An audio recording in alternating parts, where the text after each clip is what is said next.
We're gonna get a rematch, see if I can redeem myself with black.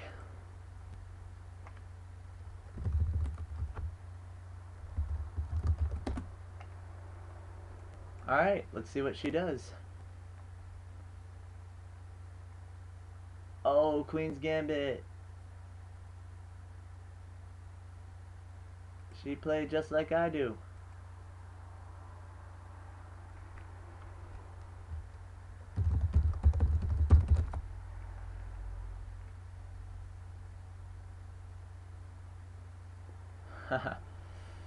Go for a Slav.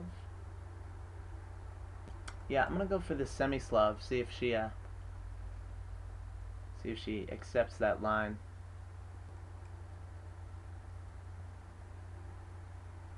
Yes. All right, let me think here. Okay, I'm gonna try to play a line where I keep this pawn, but first I need to do this. Now this is a tricky little line. She has to take now if she wants to avoid black's plan to stay up a pawn. If bishop here, if bishop to b5, then I have, g5. Then I have pawn f6, keep, kicking it away with tempo, and then I can proceed with my plan. Nice. Okay. Now here goes. Here's the trick. Bang.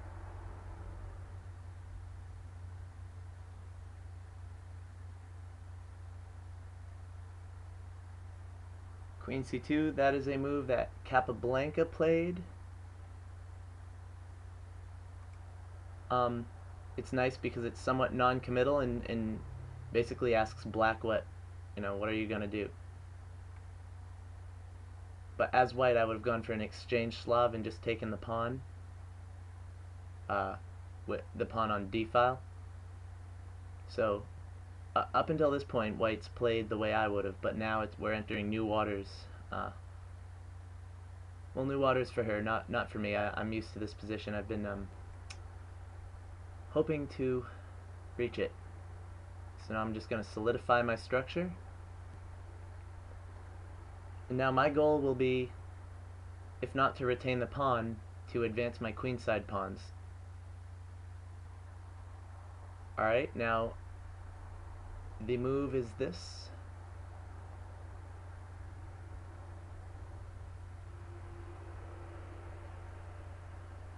And now, if my opponent plays this correctly... Oh, wow. Wait, let me think about this here.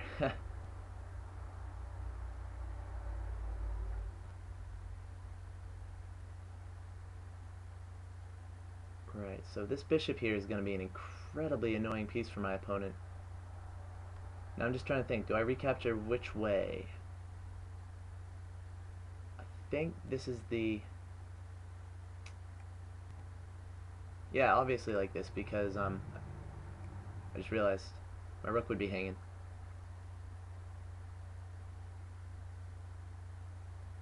Alright, preparing to move the knight.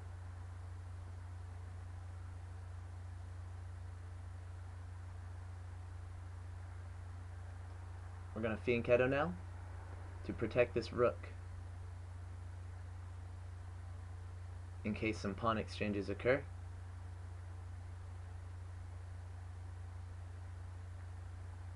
So this dark square bishop is a very bad piece. I do not want to trade my dark square bishop for hers. My light squared bishop, although my pawns are on light squares, my light squared bishop is actually good, so I have two good bishops. Knight there. Okay, what's the threat? I think there is no threat here. That might be a questionable move. I think I should aim to trade off this knight now.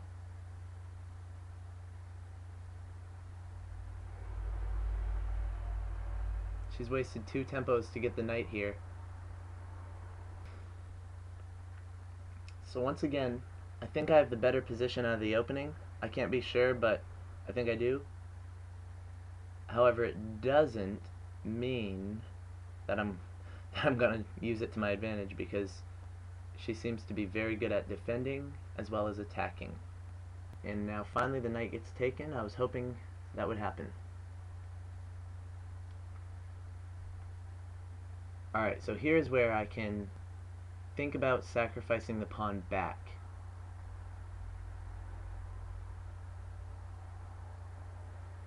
Either with pawn takes, then after queen takes, I capture the knight with my bishop. No, can't do that, can't do that. Can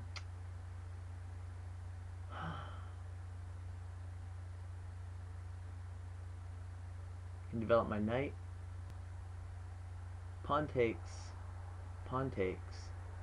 I have two isolated pawns, and I really do not want that situation. Bishop to d5, pawn takes, bishop takes,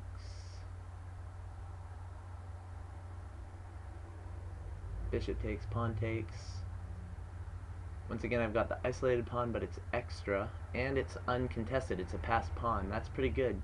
And of course, if I move my bishop here and knight takes, I have queen takes. I'm gonna go... Am I gonna go for this? What if pawn push?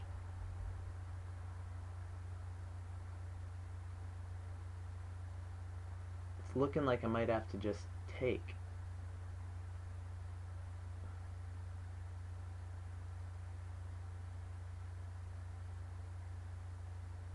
Yeah, let's go for this.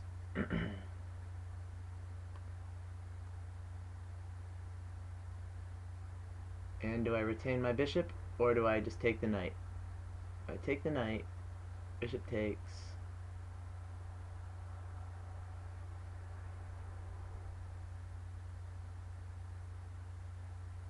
Then I can play bishop here.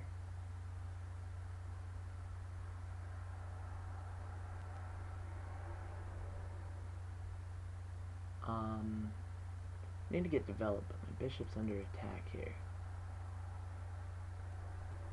If I run away to e7, am I giving my opponent too much liberty? I do have these nice passed pawns on the queen side. Yeah, I'm gonna keep my dark squared bishop alive.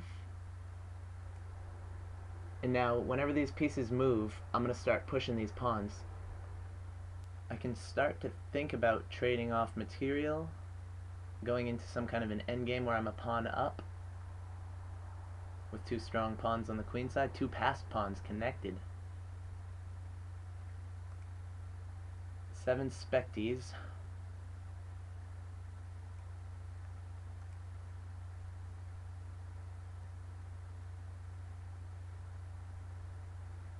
Don't know what to expect from my opponent.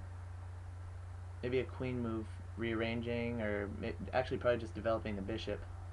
Actually, she can't. She has to prepare that because I'm looking at g2. So this is a pretty nifty position.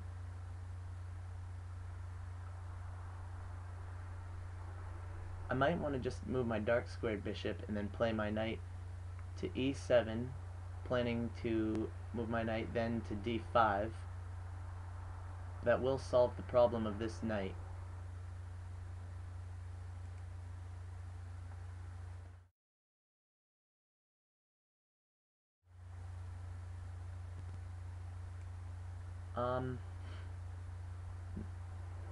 Let me think though. If I take bishop here, rook here, what about...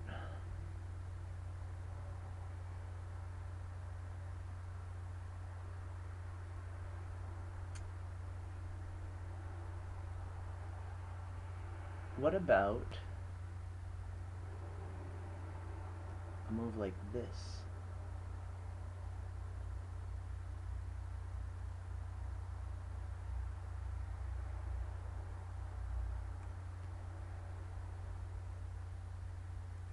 Knight out is probably the move to be making right now. You can allow the castling.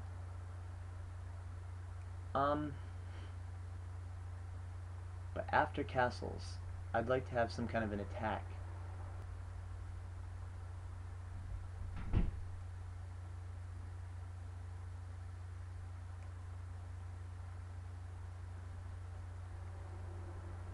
I'm just gonna get developed.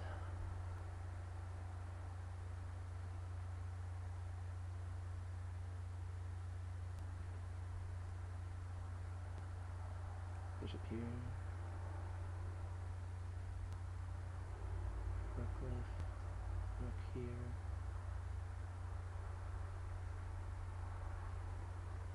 Ah, that's what I could do. A rook lift. But now, I don't know if that's the best idea.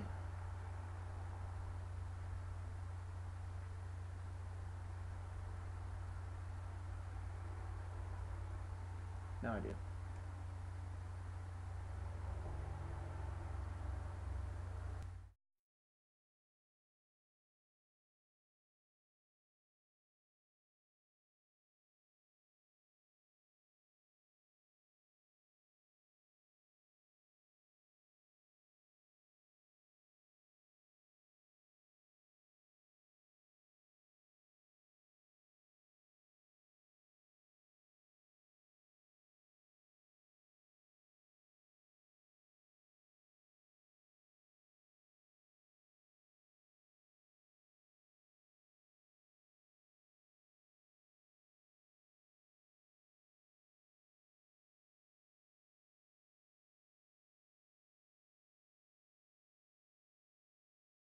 Check.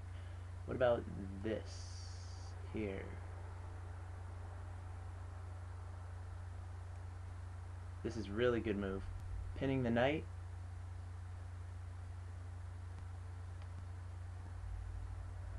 If knight takes, I have queen takes.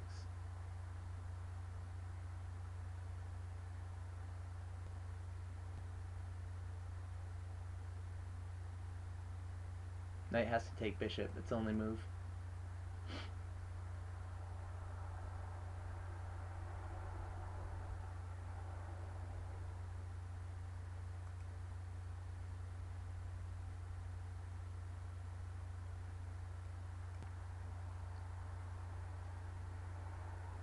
Now the threat is rook takes, then I can play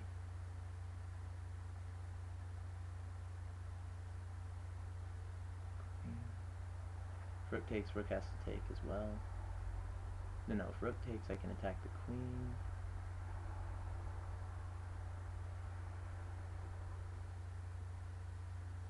Actually, rook takes pawn, rook takes rook, bishop takes rook, then I have bishop takes pawn here, opening up attack on the bishop, which could be nifty. Oh, an attack on the queen.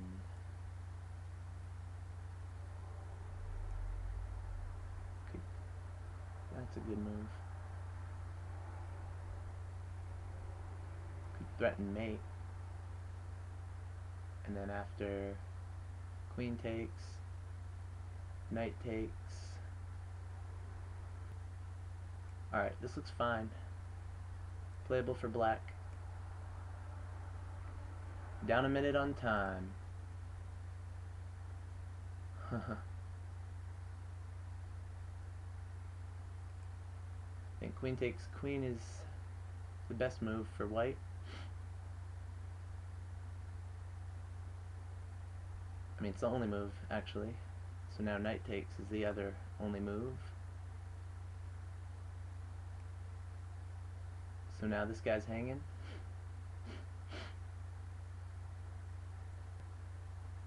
Bishop here.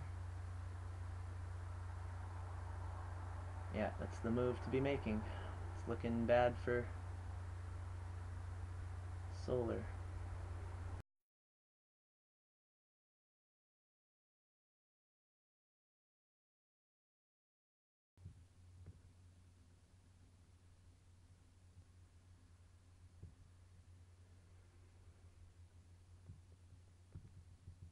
Alright, so the rook is planning to invade on the b file. Let's see here. Knight here attacking the rook. No. Just get my king out of the way, open up lines for the rook to come in. So rook takes. Probably going to see the second rook coming into b6.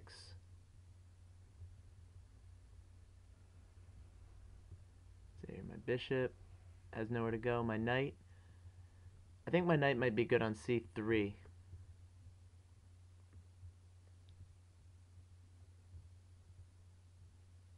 If my knight's on c3, when the rook comes in to invade, I'm gonna be able to play to a4, forking the rook and the bishop. That might be good.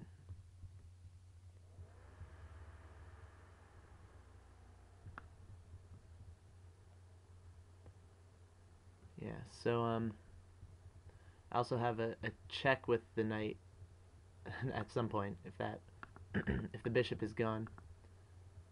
I don't know. It seems like a pretty good square for my knight. If my knight is attacked, I mean, I have two valid options. I could bring it to e4 as well as the a4 I was mentioning. Okay, just as I expected.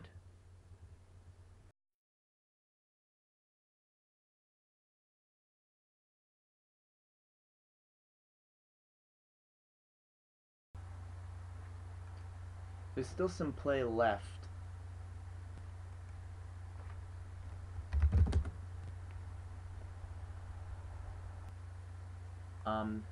I don't think that was the move to make. But there very well could be something that I'm not seeing.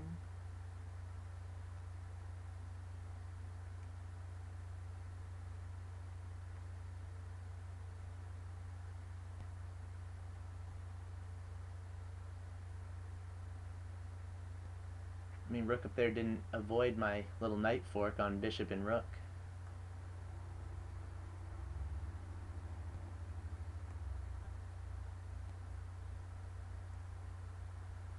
Alright. It's almost looking like I can win the pawn back here.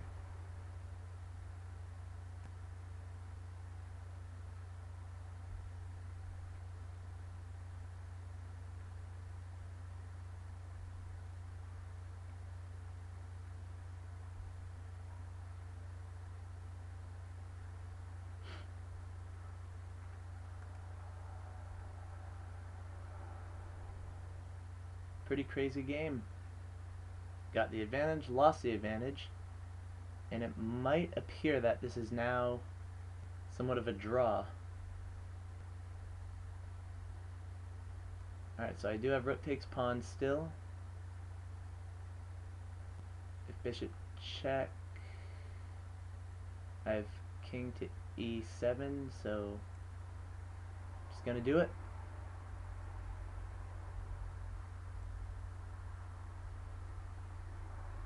Do I throw in a check or do I take the rook?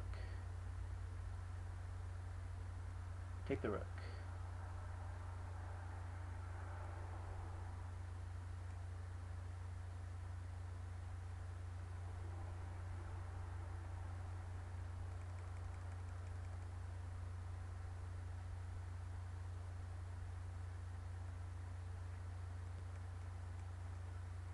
Oh, Blunderville. Just like last game.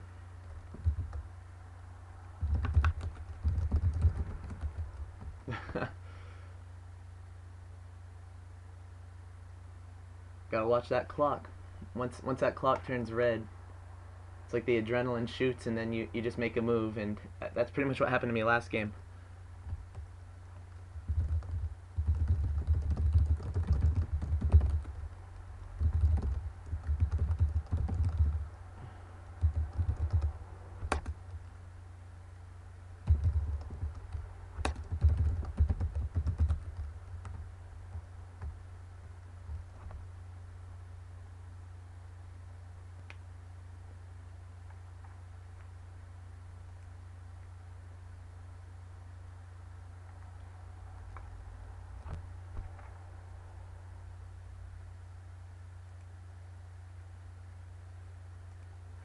Alright, well, I got my revenge. Thanks for watching.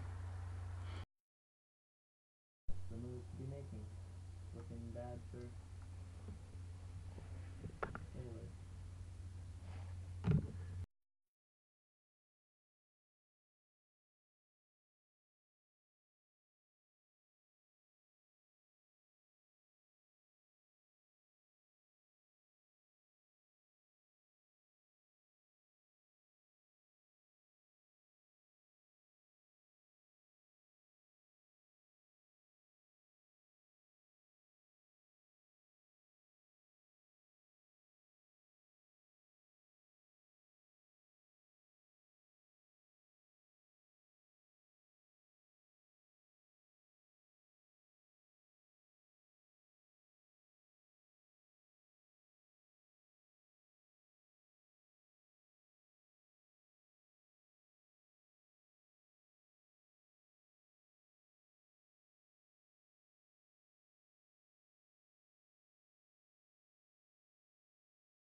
Now,